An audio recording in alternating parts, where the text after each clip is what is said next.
He is the man of the hour.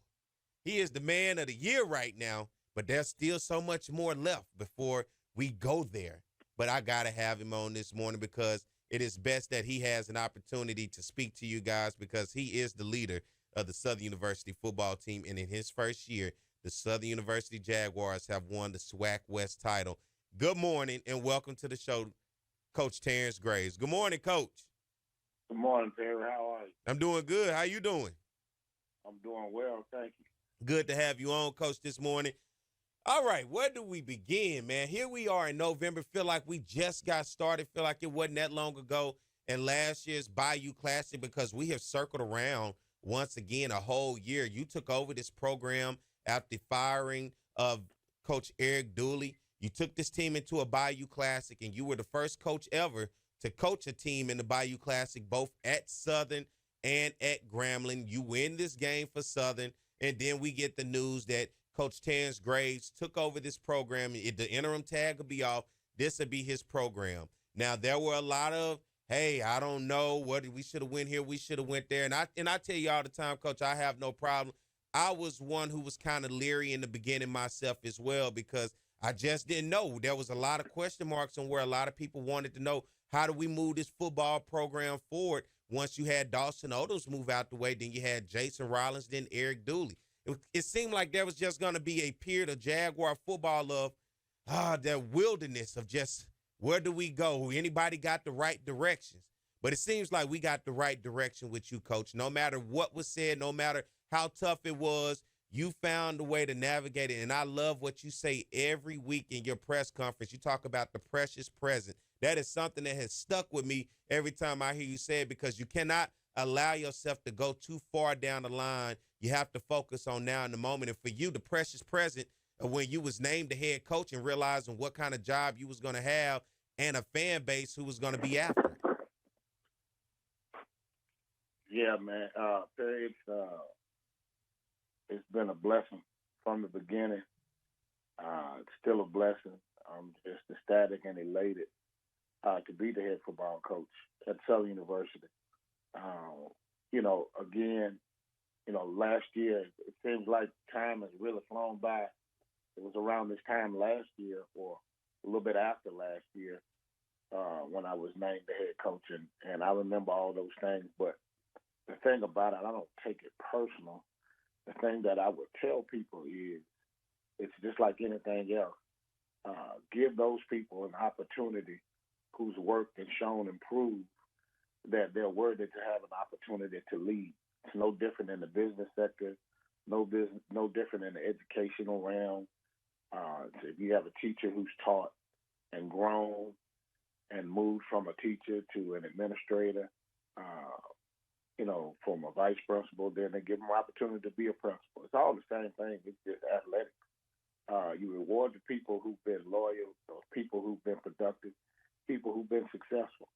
And that's all I always talk about it. And I'm thankful and I'm blessed to have this opportunity.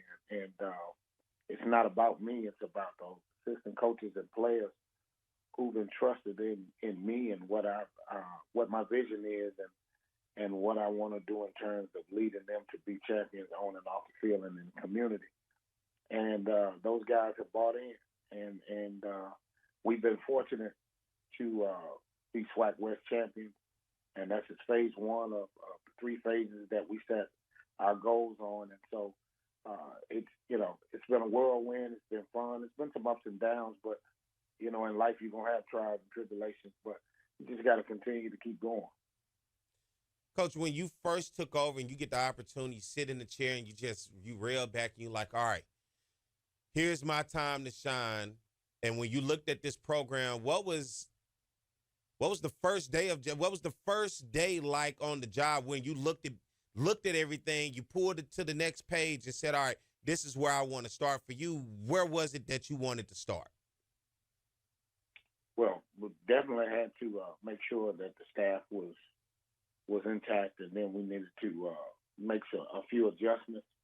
And because I knew that we weren't that far off, and so we needed to make a few adjustments. And we made those adjustments, and I think one of the biggest adjustments was when I hired Coach Moore, our strength and conditioning coach.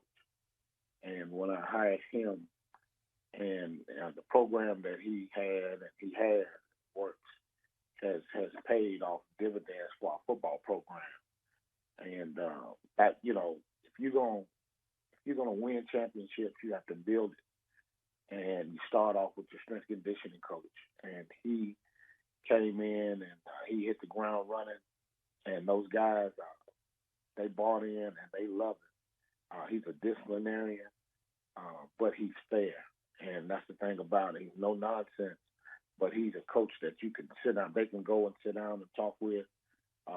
He's a strong man of faith, and they really appreciate that. And they, like I said, they bought in to what he wanted them to do, and so that's what we did. We really got a strength conditioning coach, and then, of course, had to hire an offensive coordinator, and I didn't have to go far because I coached him and coached with him, Coach Mark Frederick, and he was over at PV, and they had just come off of a SWAC West title and championship appearance, and so I knew he and I had talked about this for years. If we ever had the opportunity to work together again, and what that would look like, and so once I got him, and then I made a few other hires, of course, the addition of Coach Everett Todd, the special teams coordinator, because I was special teams coordinator, and so I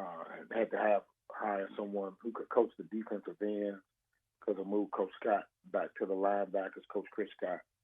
Moved him back to linebackers, and then I needed a defensive ends coach.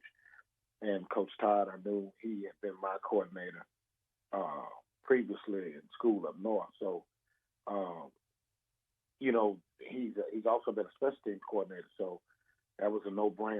And so he was at Texas Southern, and then when they made the change, I talked with him and brought him over, and he's been vital to our success. And then, of course, needed a tight ends coach, and then had the opportunity to hire former head coach Fred McNair. That turned a lot of heads, Coach, right there when you pulled that one out, because we didn't know how that was going to work out. And when you turned that one and brought Coach McNair, I never thought I'd see the day of him being on the bluff on this side of things, but you really got people going with that hire. And for you, what was that even like with that process? It wasn't difficult at all. We had played Alcorn. We played Alcorn early in the season, and Fred and I would always talk before the game, whether it was home games, whether it was away games. We've always talked. We've seen each other. Always had a lot of respect for Fred, and we were just standing out there talking. He and Coach Miller were teammates when they played some pro ball together, and we all were talking. And then Coach Miller left, and he and I we were just standing there talking. And he said to me, T, he said, man, keep doing what you're doing, man. He said, your shot coming. He said, it's going to come sooner than you think it is. And I said what I always say. I said, man, you know me, Fred. I'm going to keep grinding until that opportunity comes. So I'm good. And unbeknownst to us, that it would happen the way that it happened. And then when me and Coach Frederick talked, and he said, I said, man, you think Fred would come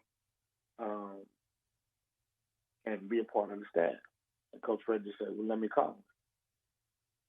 So he called him, and he said, I got some things in the works. He said, but tell T, don't forget about it. I said, okay. So he and I talked. He said, T, I got some stuff, but give me about a week or so, and we'll see what happens. I said, okay, cool. So I just so happened to be in a meeting with A.D. Banks at the time. I got a text message about a week later. Said, Coach, don't forget about me. I said, man, we good. He said, we'll talk a little later. So we talked that evening, and we sat down and talked. And said he'd talk it over with his wife, and he'd get back with me in about 24, 48 hours. He said, Coach, yeah, I'm coming on to the Bluff, Coach. For us to have an opportunity to work together, I would love it. And that's what we did. And I tell people all the time, relationships matter. And so having a relationship and having relationships with people and being respected by people, it really works.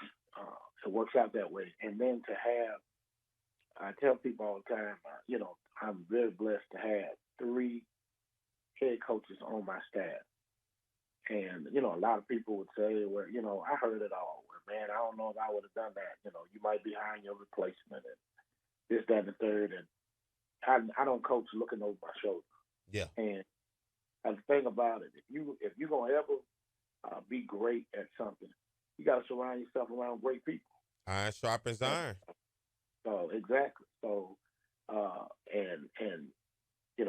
Coach McNair, Coach Todd, Coach Titan, those 3 head coaches have been instrumental in helping me move this program forward. I lean on them for ideas, or I say, hey, I'm thinking about doing this, what you think? How did you approach this situation? How did you handle that situation? And the insight that they give me, is valuable. And so it works. I'm not one that's afraid to ask questions. I'm not one who's afraid to ask for help. And I lean on those guys and the entire staff. Hey, is it a better way to do it this? Hey, I'm thinking about doing it this way. What do you guys think? And then, we go from there. And a lot of times we all thinking pretty much the same thing, or it's a similar deal, or, they may have a better way. And I say, hey, you know what? I like y'all way better. Let's do it that way. And so that's just how I am, and that's how we work as a staff. All right, I got to ask you this, all right? You guys have one more game before you wrap it up, and you know this game oh so well at the Bayou Classic. But let me ask you, what have you learned about yourself this year as a head coach through all the ups and downs of what a season brings? We started the season on the road at McNeese. Special teams kind of fell apart, right? You come home, you get Savannah State. We go on the road. It's a tough one at Jackson. Then you get an overtime thriller at Prairie View. Then Nichols, I just forget about it. Then we come back, it's another overtime thriller. Just the ups and downs of a season for you as a head coach. What have you learned? I learned a lot of patience. A lot of patience. Resilience. And it's allowed me to really, lean on those things that I've learned, those things that I've gone through as a player, as a coach. And the game of football really doesn't change, Perry. And you just have to trust and believe in those things that you've learned. And I had a chance to see that from the head coach's seat this past season, and you just can't go. You got to have a sense of balance. You can't, go too far one way, too far the other way. You got to stay even keeled as much as you can, and you got to continue to pour into your players, and you have to demand that they continue to do what you ask them to do and know what they can do. And so when you do that, you give yourselves an opportunity to be successful. I never, that's why, you never heard me give a prediction. People want to, well, coach, what do you think the record's going to be? Well, the goal is to win every game. Now, is that going to happen? We'll see. That's why you play the games. And so, and as I told the players, I said, hey, man, our goal is to go in to win every football game. Now, how we play will determine whether we do that or not. And then when we came up short, it wasn't a situation where the sky is falling and, you walk around mad all week long and the whole nine. What you have to do, you have to just go back and correct it and figure out what you did wrong and don't do that anymore and do the things that you do well, continue to do well. And I got that a lot of that from Coach Richardson when I played for him, and even when I coach with it. You can't let the game beat you twice. And I've seen the growth and development over the years in myself, and it's allowed me to be able to turn the page a lot easier. Because when I was younger, losing was something that I did not handle well. I still don't handle well, but I've learned how to cope with it. And I know that we got to turn the page and move forward and work to get better. So those are the things that I've learned over this course of this year.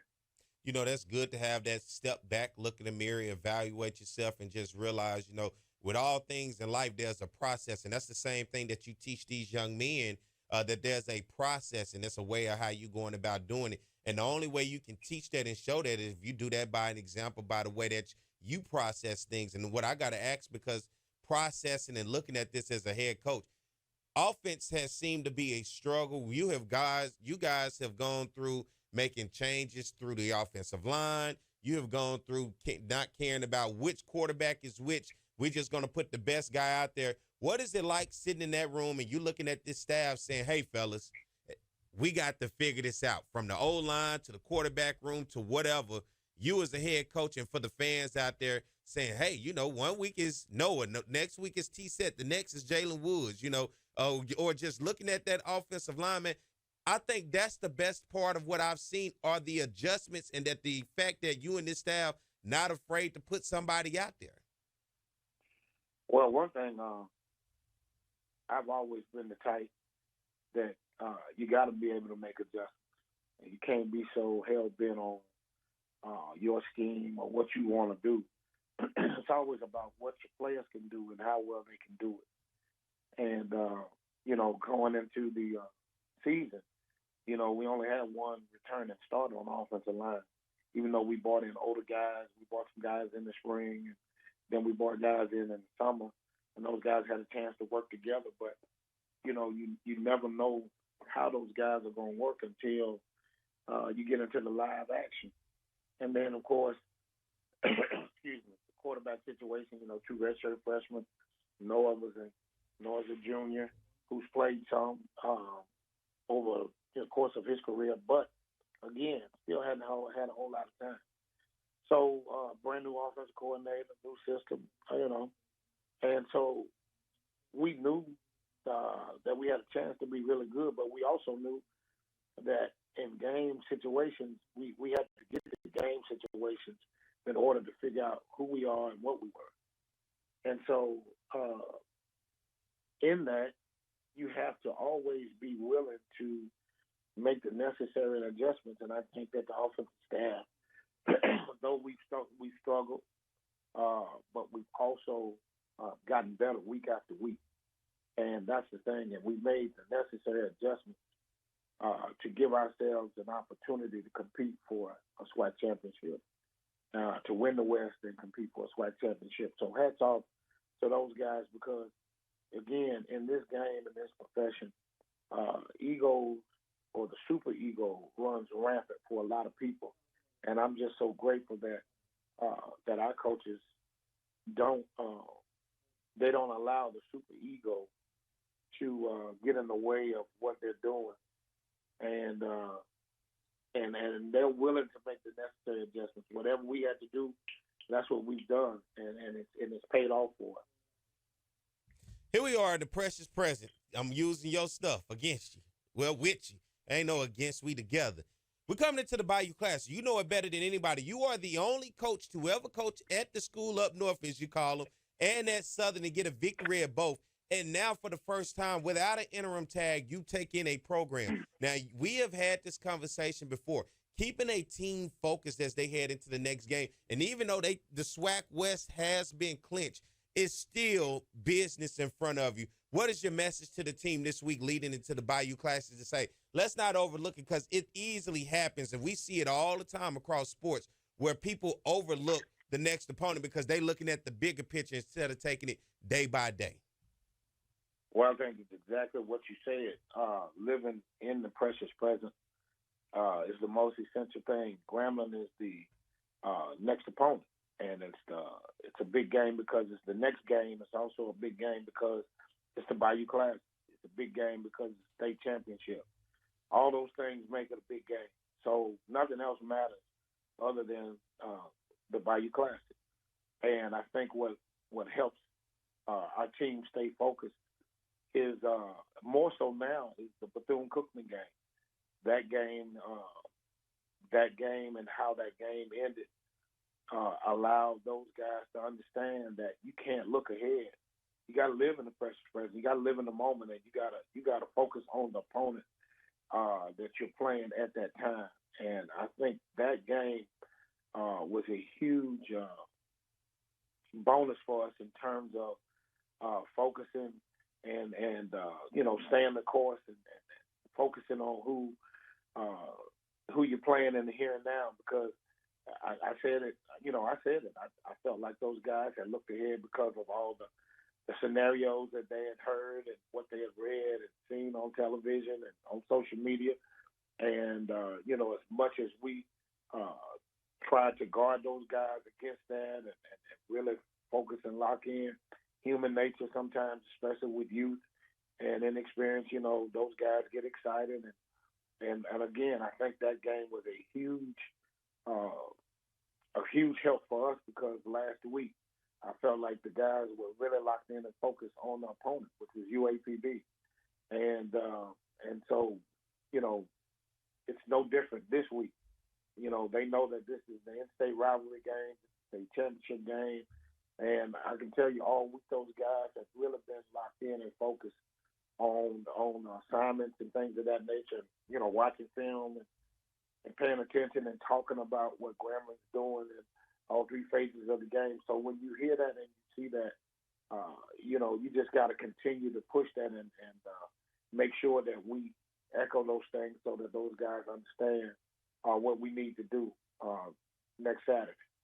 That is the voice of Terrence Gray. He is the head football coach of Southern University. Jaguars wrapped up with a 39 victory over my hometown, Pine Bluff, last weekend. My mom's alma mater of UAPB. They get the SWAC West division title. Grambling State is the next opponent for next week's Bayou Classic. Huge rivalry game down in New Orleans. And then, of course, December 7th, the SWAC Championship game has been set. It's going to be Southern and Jackson State. Jackson State in a hell of a game today in their own rivalry against Alcorn. Coach, I appreciate you for coming on this morning. Coach, always, man, congratulations. I thank you, man. Hey, you talked about building those relationships. That's one of the things between you and I, just having our conversation, sitting down, talking, man. A relationship has been built, man, and I appreciate all that you have done to restore the order here at Southern University this year and keeping it going because we all know the job is not done. You said we just had phase one of the 3-part goal.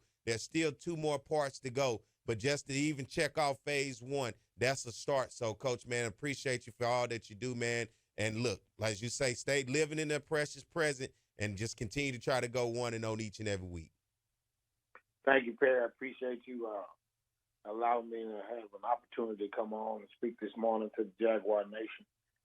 We look forward to seeing everyone next Saturday in the Superdome. We're going to need your support. We're going to need your energy. We look forward to it. It's definitely a help, the 12th man for our guys. And we appreciate everything that everyone's done for us and all the support that we have this year. We're not done yet. We're not finished. But we certainly want to give everyone kudos for being so supportive of what we've done thus far. I'm going to have my hat cocked to the side ready to go next week, Coach. You know what? I may find a flag. Hey, I may run the team out. I don't care. Whatever. Hey, I'm feeling good, baby. Hey, you got me feeling good again, and I appreciate you because you got me feeling good. You have the Jaguar Nation feeling good. And when we get to feeling good, hey, it's no stopping us. So, man, I appreciate you, Coach. Thank you, man. All right. Go Jags. Go Jags.